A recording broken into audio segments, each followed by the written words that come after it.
معاشرے میں پریکٹیکل اسلام پر عمل نہیں ہو رہا، رسومات آپ کو ٹائٹ ملیں گی. او بھائی فلانا ڈے آج، فلانا ڈے آج، فلانا ڈے آج، فلانا ڈے آج، شب معراج. مجھے تو پتہ ہی نہیں شب معراج کب آئی کب گزر گئی. لوگوں نے کہا آج آپ نے معراج پہ ہی بیان نہیں کیا.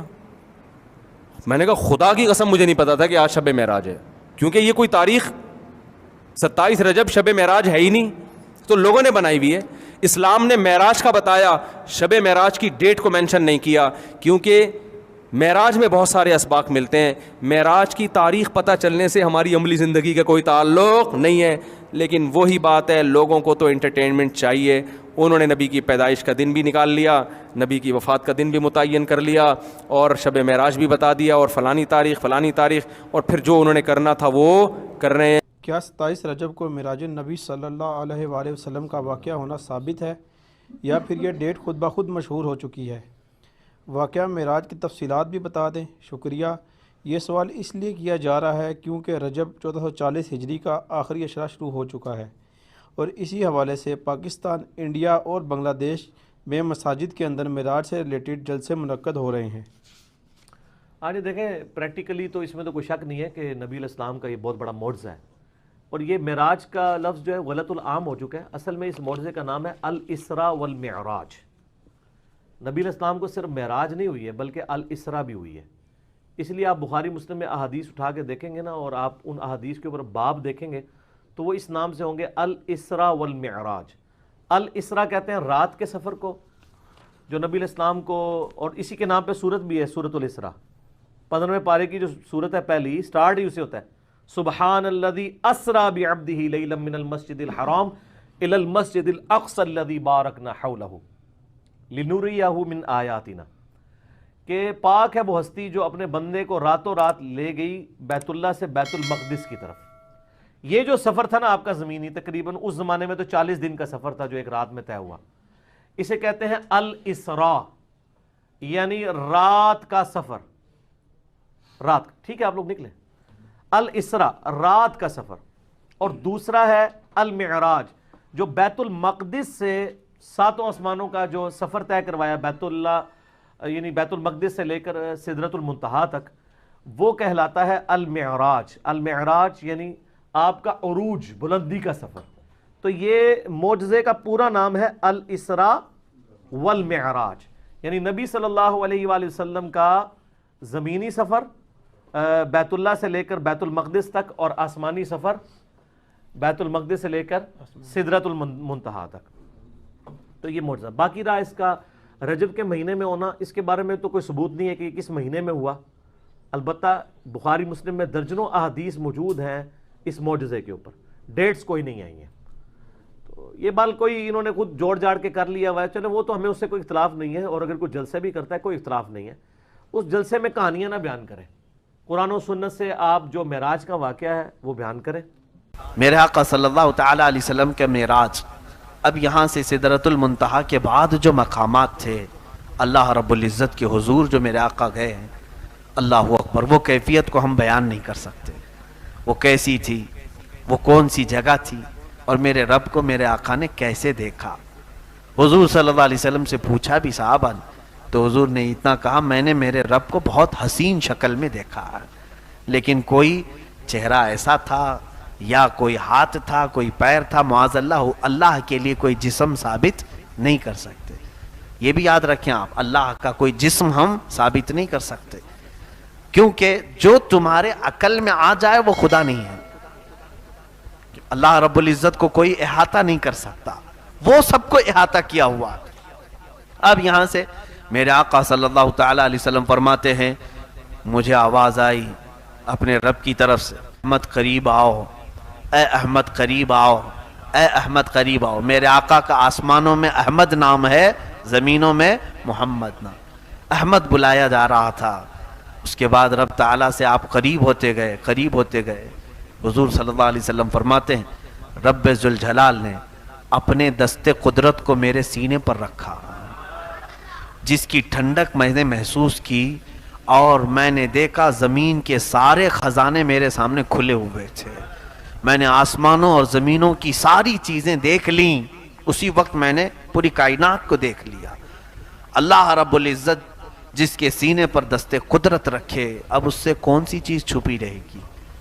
اسی لیے میرے عزیزو، ہماری یہ محفل بھی میرے آقا کی نظروں سے چھپی ہوئی نہیں ہے۔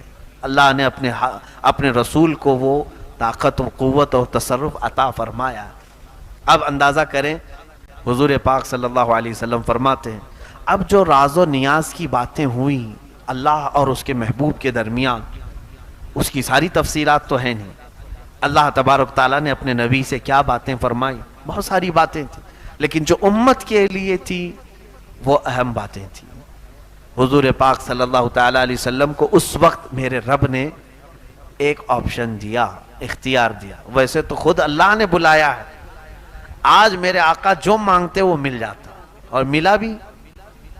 اندازہ کرے، حضور صلی اللہ علیہ وسلم سے رب تعالیٰ یہ فرما رہا ہے، اے محبوب آج تمہاری کوئی حاجت ہو تو بیان کر دو۔ اگر رسول پاک صلی اللہ علیہ وسلم، کیونکہ میرے آقا نے کبھی یہ نہیں کہا کہ مولا مجھے اب کسی چیز کی حاجت نہیں، بلکہ ہمیشہ ہم تیرے محتاج ہی ہیں۔ یہ وہ زمانہ تھا جب مکہ والے ستا رہے تھے، یہ وہ زمانہ تھا جب مکہ والے صحابہ کو گھسیٹا کرتے تھے، حضور پر سوشل بائیکاٹ کے قانون لگائے تھے، بہت ساری پابندیاں کی تھیں، پریشان کیے ہوئے تھے۔ میرے آقا صلی اللہ تعالیٰ علیہ وسلم اللہ تعالیٰ سے عرض کرتے کہ مولا یہ ساری کلفتیں آزاد ہو جائیں، مکہ میں بڑا محل مل جائے، عیش سے میرے سارے ساتھی میرے صحابہ زندگی گزارے۔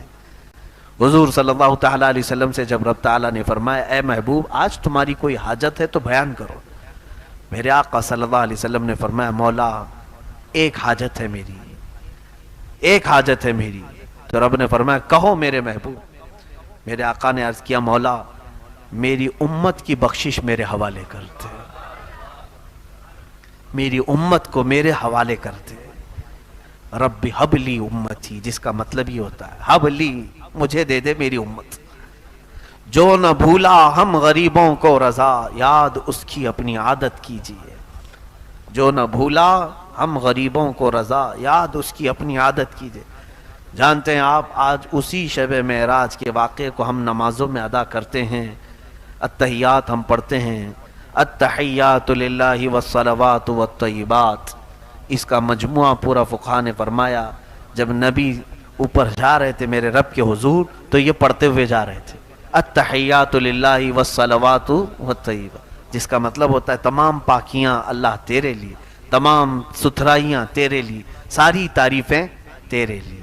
جب حضور نے یہ جملہ فرمایا تو رب تعالیٰ نے جواب میں یوں فرمایا السلام علیکہ ایھا النبی ورحمۃ اللہ وبرکاتہ۔ دیکھیں سلام کون کر رہا ہے؟ میرے نبی کو اللہ خود فرما رہا ہے اے نبی تم پر سلامتی ہو اور اللہ کی رحمت اور اس کی برکت۔ حضور کو سلام ملا کس کی طرف سے؟ اللہ کی طرف سے۔ اور اس کے بعد حضور صلی اللہ علیہ وسلم نے پھر دوبارہ یوں عرض کیا، دیکھیں یہ بھی موقع کیسا ہے میاں، اگر ہمیں کوئی بڑا آدمی سلام کر لے تو ہم کیا سوچیں کہ اب ہماری حیثیت بڑھ گئی، کسی اور کو یاد کریں نہ کریں، مگر حضور پاک صلی اللہ تعالیٰ علیہ وسلم کو جب اللہ نے سلام فرمایا تو حضور آگے بڑھ کر یوں عرض کرتے ہیں والسلام علینا وعلی عباد اللہ الصالحین۔ مولا صرف مجھ پر نہیں میری امت کے سارے گنہگاروں پر بھی تیرا سلام اور صالحین بندوں پر بھی تیرا سلام ہو۔ میرے آقا کہاں ہمیں فراموش کیے، کہیں ہمیں بھولے ہیں میرے آقا؟ رسول کریم صلی اللہ علیہ وسلم نے ہمیں کسی جگہ پر چھوڑ دیا ہے؟ اے میرے عزیزو، اللہ کے حبیب صلی اللہ علیہ وسلم نے جب یہ عرض کیا سارے ملائکہ سن رہے تھے اللہ کا کلام اور نبی کا یہ کلام۔ حضور نے پہلے کیا کہا اللہ کی تعریف میں؟ التحیات للہ والصلوات والطیبات۔ تو رب تعالیٰ نے فرمایا السلام علیکہ ایھا النبی ورحمۃ اللہ وبرکاتہ۔ میرے آقا نے پھر کہا والسلام علینا وعلی عباد اللہ الصالحین۔ تو یہ دونوں کے کلمے سننے کے بعد فرشتوں نے کہا اشہد ان لا الہ الا اللہ واشہد ان محمدًا عبدہ ورسولہ۔ ہم گواہی دیتے ہیں کہ اللہ کے سوا کوئی معبود نہیں، اور ہم گواہی دیتے ہیں کہ محمد صلی اللہ علیہ وسلم اللہ کے بندے اور اس کے رسول ہیں۔ یہ اگر کوئی التحیات کا اتنا ٹکڑا بھی پڑھ لے تو اسے معراج سمجھ میں آ جائے گی، معراج کا سفر اس کے اندر۔ ہم نمازوں میں التحیات میں بیٹھے تو یہ منظر تصور میں لے کے آنا چاہیے۔ یہ منظر تصور میں لے کیا ہے کہ رسول پاک نے یہ جملے ادا کیے تھے، پھر میرے مولا نے اپنے نبی کو سلام کیا تھا، اور اس کے بعد میرے آقا نے ہم غریبوں کو یاد کیا تھا، پھر فرشتوں نے سب شہادت بیان کی تھی، ہم بھی کیوں نہ فرشتوں کی شہادت بیان کریں۔ آپ کہتے ہو کہ 27 رجب کو معراج نہیں ہے، کسی ضعیف حدیث میں بھی یہ بات موجود نہیں ہے، میں صرف اتنا کہہ دیتا ہوں، سبحان الذی اسریٰ بعبدہ لیلا من المسجد الحرام الی المسجد الاقصی الذی بارکنا حولہ لنریہ من آیاتنا انہ هو السمیع البصیر۔ اس کا مطلب کیا ہے؟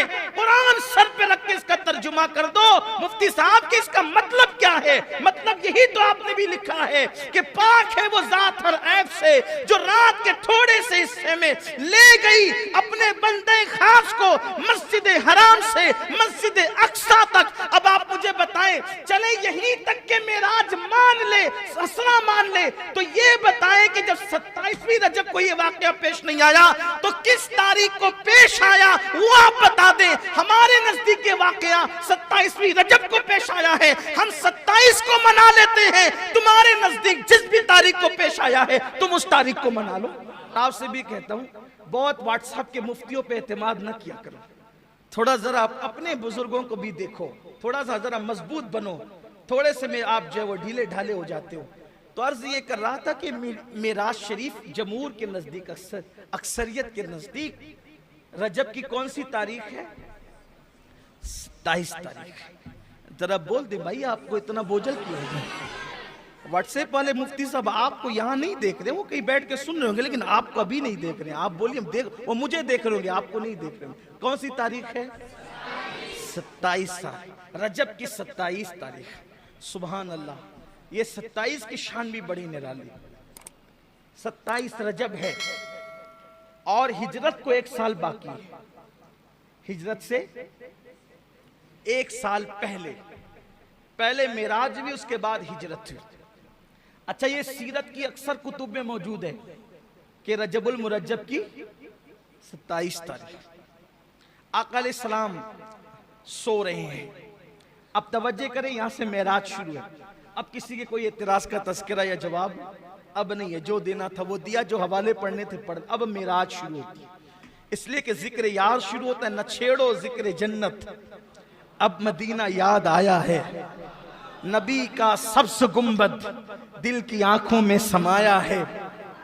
یا علی خطرہ ہے سو جاؤ، پلٹ کے علی نے فرمایا کیا میرے سونے سے آپ کی جان بچ جائے گی؟